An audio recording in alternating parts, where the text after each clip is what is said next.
할렐루야. 사랑하는 대강의 가족 여러분, 오늘 하루도 하나님의 말씀과 동행하는 삶이 되길 소망합니다. 오늘 함께 나눌 하나님의 말씀은 룻기 2장 17절에서 23절 말씀입니다. 룻이 밭에서 저녁까지 줍고 그 주운 것을 터니 보리가 한 네밭쯤 되는지라. 그것을 가지고 성읍에 들어가서 시어머니에게 그 주운 것을 보이고 그가 배불리 먹고 남긴 것을 내어 시어머니에게 드리매 시어머니가 그에게 이르되 오늘 어디서 주었느냐 어디서 일을 하였느냐 너를 돌본 자에게 복이 있기를 원하노라 하니 룻이 누구에게서 일했는지를 시어머니에게 알게 하여 이르되 오늘 일하게 한 사람의 이름은 보아스니이다 하는지라. 나오미가 자기 며느리에게 이르되 그가 여호와로부터 복받기를 원하노라. 그가 살아있는 자와 죽은 자에게 은혜 베풀기를 그치지 아니하도다 하고 나오미가 또 그에게 이르되 그 사람은 우리와 가까우니 우리 기업을 물을 자 중에 하나이니라 하니라. 모압 여인 룻이 이르되 그가 내게 또 이르기를 내 추수를 다 마치기까지 너는 내 소년들에게 가까이 있으라 하더이다 하니 나오미가 며느리 룻에게 이르되 내 딸아 너는 그의 소년들과 함께 나가고 다른 밭에서 사람을 만나지 아니하는 것이 좋으니라 하는지라. 이에 룻이 보아스의 소녀들에게 가까이 있어서 보리 추수와 밀 추수를 마치기까지 이삭을 주우며 그의 시어머니와 함께 거주하니라. 아멘. 우리 젊은 세대는 잘 모르겠지만 연세가 지극하신 분들은 과거의 배고픈 서러움을 뼈저리게 경험하셨을 것입니다. 온갖 난리를 다 겪으시고 또 보릿고개를 넘기며 자녀에게 쏟아부은 부모의 사랑을 오늘의 젊은 세대들이 어찌할 수 있겠습니까? 배가 고팠던 그 시절 부모님들은 노동 중에 식사 대용으로 나온 빵 하나를 집에 있는 자녀 생각에 당신 입에 넘기지 못하고 이것을 가져와 자식에게 나누어 주고는 먹는 자녀들의 모습을 보며 배불러 하시던 우리의 부모님이셨습니다. 이렇게 해서 우리를 키우신 분이 바로 부모님들입니다. 그런데 본문에 보면 이런 심정으로 시어머니를 공경한 며느리가 있습니다. 룻이 보아스의 은혜를 입어 그의 밭에서 열심히 이삭을 주었습니다. 주운 것을 터니 보리가 한 해밭쯤 되는지라 했습니다. 에바는 성인이 하루 동안 먹을 수 있는 곡식의 양을 나타내는 오멜의 10배에 해당하는 많은 양의 곡식입니다. 현대의 도랑으로 환산하면 약 12대 정도 되는 양입니다. 이는 룻과 나오미가 약 5일 동안 먹을 수 있는 양으로서 하루 동안의 이삭 줍기로 얻은 곡식이 매우 많았다는 것을 알 수 있습니다. 그런데 이는 결코 룻 자신이 노력한 결과가 아니라 오직 하나님께서 보아스를 통해서 은혜를 베풀어 주셨기 때문입니다. 마찬가지로 하나님의 백성이 이 땅에서 복된 삶을 살아가는 것은 결코 그들 자신의 능력이나 노력과 결과가 아닙니다. 그것은 오직 하나님께서 베풀어 주신 은혜의 결과인 것입니다. 요셉을 보십시오. 그는 비록 애굽 땅에 노예로 팔려온 자였지만 사람들에게 한 번도 노예 취급을 받지 않았을 뿐만 아니라 마침내 온 애굽 땅을 다스리는 총리의 자리에까지 오를 수 있었습니다. 그러나 그가 이처럼 복된 삶을 누릴 수 있었던 것은 결코 그 자신의 노력이나 타고난 능력 때문이 아니었습니다.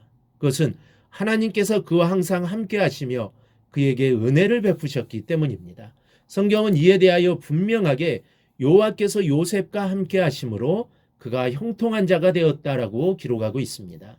이것은 오늘날 우리에게 있어서도 마찬가지입니다. 즉 오늘날 우리들이 이 땅에서 모든 복된 삶을 누리는 것과 또한 마침내 하나님의 나라에 이르러 영생 복락을 누릴 수 있게 된 것은 역시 우리의 노력이나 능력의 결과가 아닙니다. 오직 아무런 값 없이 우리를 위하여 베풀어 주신 하나님의 은혜의 결과입니다. 그러므로 우리는 결코 교만하여져서 하나님의 은혜를 부인하는 자들이 되어서는 안 됩니다. 우리는 오직 사도 바울과 같이 도저히 은혜 받을 수 없는 자인 우리들에게 은혜 베풀어 주신 하나님의 은혜에 감사해야 합니다.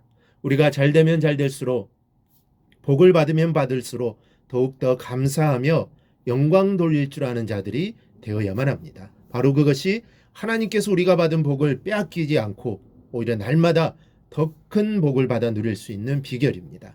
어쨌든 지금은 하나님의 은혜로 많은 것을 거두었지만 모압 땅에서 남편과 두 아들을 잃은 나오미와 룻은 베들레헴의 도차가에서도 매우 어려운 생활을 하였습니다. 1장 21절에 여호와께서 나로 비어 돌아오게 하셨느니라.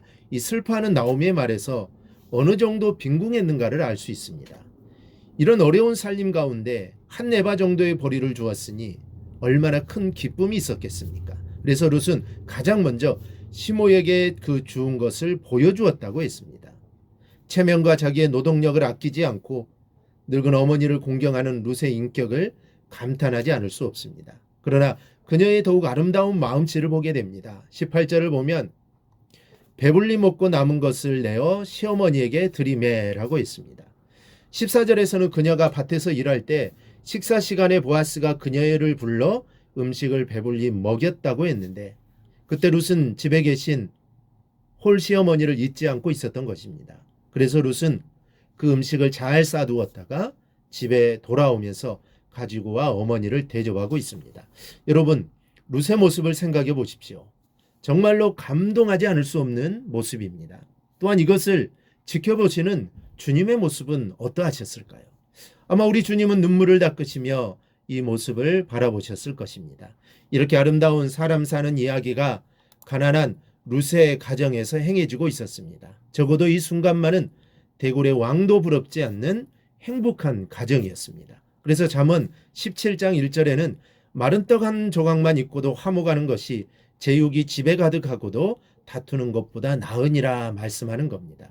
그러면 여기서 우리의 초점을 돌려 가난한 가정에 이런 행복을 누릴 수 있도록 도와준 보아스를 보아야 합니다. 가난한 룻과 나오미를 도와준 보아스, 그를 하나님께서 얼마나 기뻐하셨을까요? 하나님은 절대로 그의 선행을 잊지 않으셨습니다.